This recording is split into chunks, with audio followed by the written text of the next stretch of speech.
Yo voy a recomendar un libro que leí cuando era niño.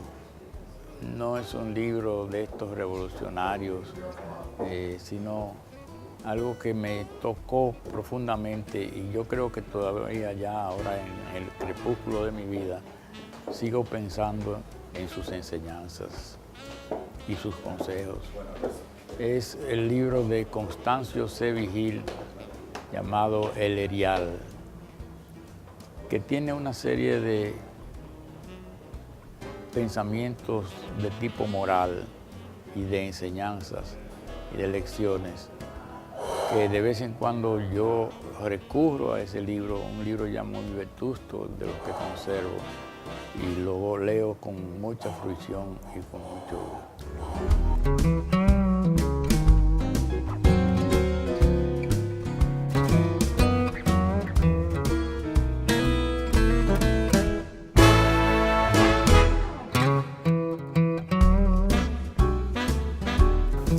Doña Verónica, es posible que esté exagerando, pero casi todos los dominicanos conocemos de memoria al menos los primeros versos de Hay un país en el mundo.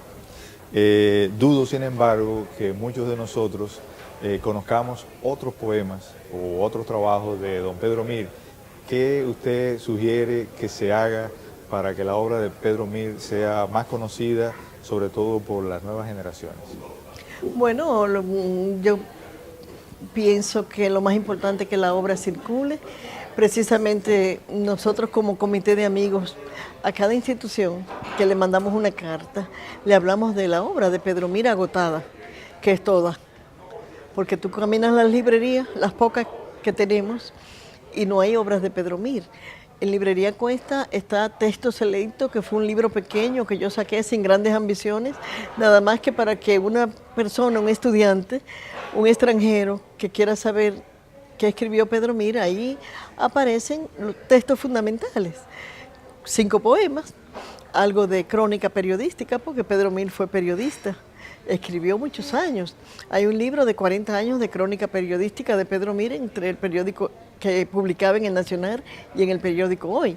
Entonces saqué de ahí alguna crónica periodística, saqué un cuento de Pedro Mir, El Pacto, y hice un pequeño libro. Ya por lo menos se tiene una idea.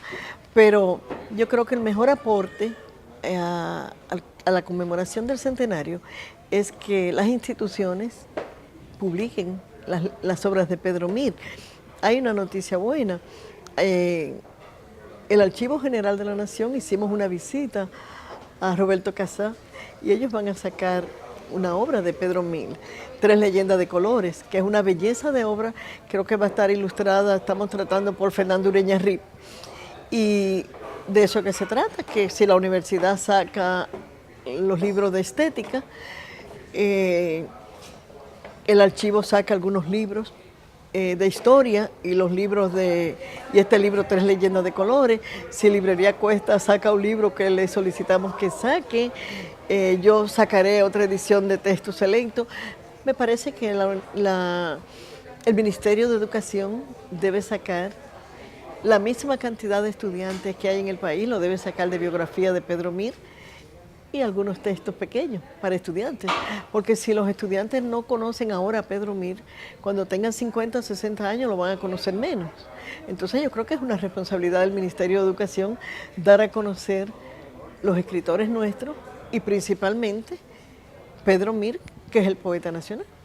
Usted que conoció personalmente a don Pedro Mir y que lo trató en aquella legendaria peña que usted mencionaba, en la que participaba también don Juan Bosch, ¿cómo era ese Pedro Mir cotidiano, cercano? Háblanos un poco de él.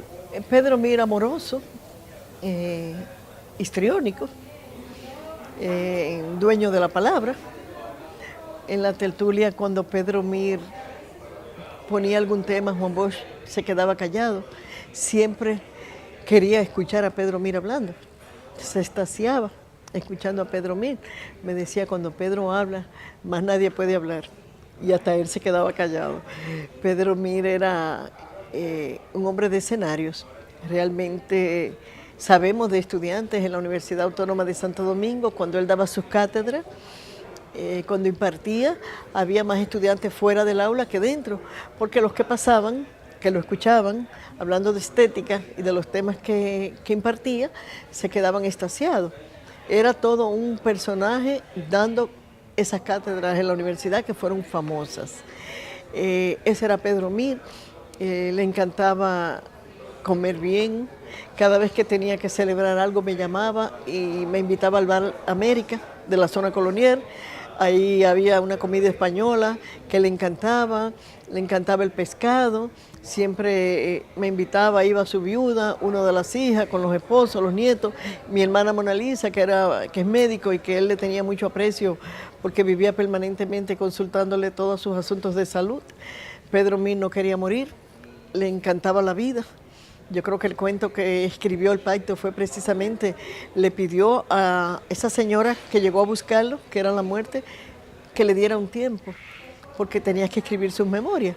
Y el tiempo, me parece, pienso yo que era porque no quería morir y quería seguir disfrutando de la vida, de los amigos y de lo que para él significó estar vivo.